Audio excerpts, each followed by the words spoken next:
Hi, and welcome to Beyond the 9 to 5 with Keith Lescio, where we explore the journey from traditional employment to successful business ownership. I'm your host, Keith Lescio, founder of Excelsior Franchise Center, and today we're joined by Laura Hernandez and Jen Sinconis of Turquoise Wine Bar. Turquoise Wine Bar is a franchise business.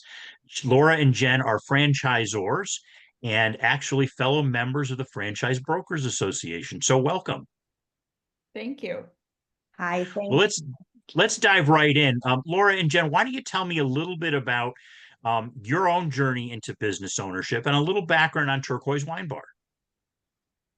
Okay, so I will give you kind of our story high level. I'm Laura Hernandez, and Jen and I met in over COVID when Jen moved to Arizona. She was from the Seattle area and was looking for wine bars, and unfortunately, there just wasn't a lot. So, being neighbors, we got together and put our heads together and decided that that's what our market needed was a wine bar that could bring community and people together with great wine and great food. So we kind of left our corporate careers of 30 years. Definitely scary, but definitely fun. The best decision we've made. And we opened Turquoise Wine Bar in Glendale, Arizona. Yeah, like Laura said, so I'm Jen Sinconis. I moved to Arizona in 2020, got lucky enough to land right next door to Laura. And we bonded over this. But really, as Laura said, we found this need for wine bars in the area. I came from wine country. That was part of my experience in daily life was going to wine tastings. But more so than that, it was about the connection that came with wine tastings. So, what we really found was in that kind of post COVID society, everything just felt a little non personal. Like there was no connection. So, you go out to eat, there's TVs everywhere. Nobody's really connecting anymore. So we found that not only do we need a wine bar and a wine tasting experience and great wine, supporting local farmers and boutique winemakers around the world, but we need a place where our community can come together and really connect in a way that just doesn't happen anymore. So, really, what we like to say is that Turquoise sells community. We just happen to serve wine while we're doing it. That's great. That's great. And you've got a successful business going now.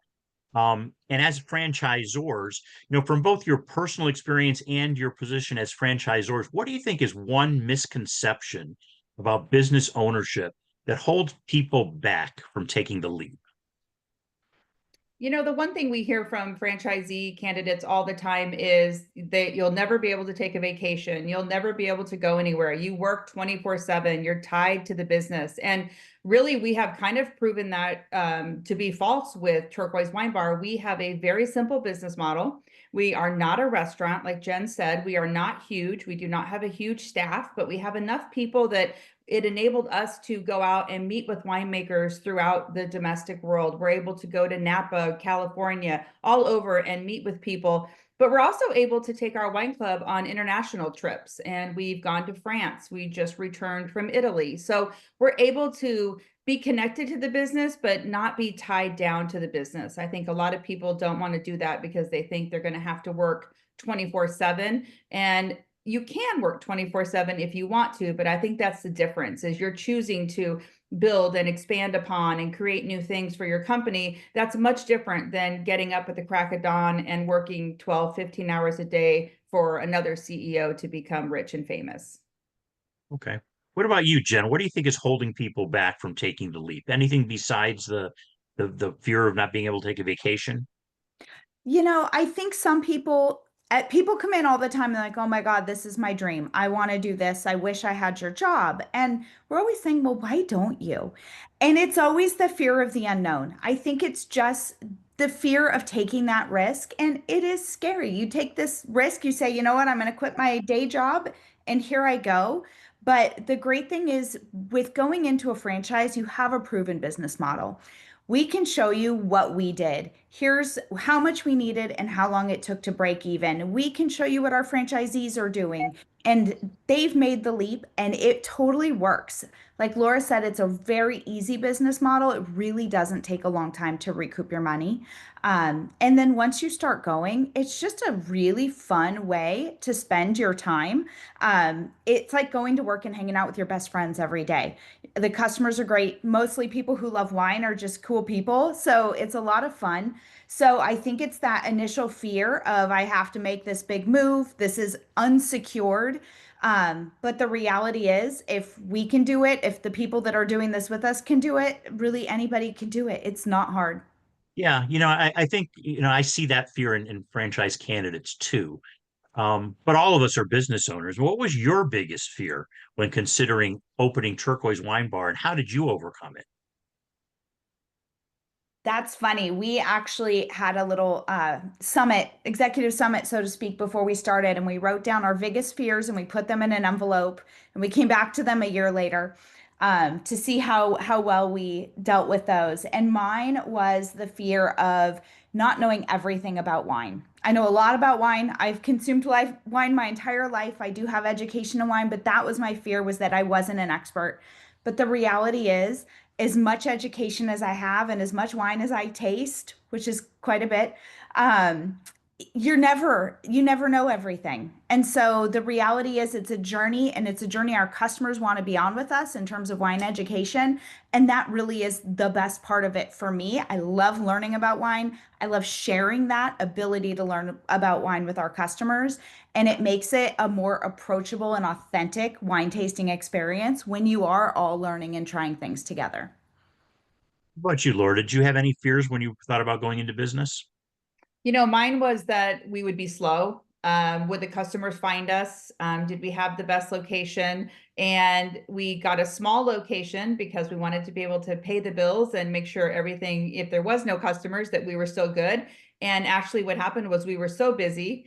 It was the other way around. So it was too busy. We had a small location. We immediately had to open a patio, which doubled our seating. But that is really what happened. And my fear was, oh, what if we do this and then it's crickets and nobody comes? But we really found with the community piece, if you build it, they will come. And, right now we're just kind of known as the neighborhood wine bar. And that's what people like, a place to hang Yeah. out that's safe. And I think as a franchise, that helps as well because there's a proven model. I mean, so, it's hard for you when people are buying your franchise. There's a proven model so you can see how it works. You can see how it scales. You can see where you break even. So that should help eliminate some of those fears too. Mhm. When you were considering going into business, what's the one piece of advice you wish somebody had given you before you got started? Good question. Probably do it sooner. I really wish. I mean, it's something I've thought about for forever. I think partnering with Laura was the best and luckiest decision that we could have made, having a great business partner, but that's where your franchisee now is your business partner. But honestly, I feel like I've spent decades working in corporate America. Now, granted, that was a great experience, and I use all of that or most of that in my day-to-day life. Um, but taking control of being your own boss and building your own future, and that kind of freedom of this is our business. This is like something we can say is ours. I wish we should have just done this ages ago. That's something that I hear all the time. In fact, it's true even in my own business that I wish I had done this sooner. How about you, Laura? What piece of advice do you wish you had before you got started?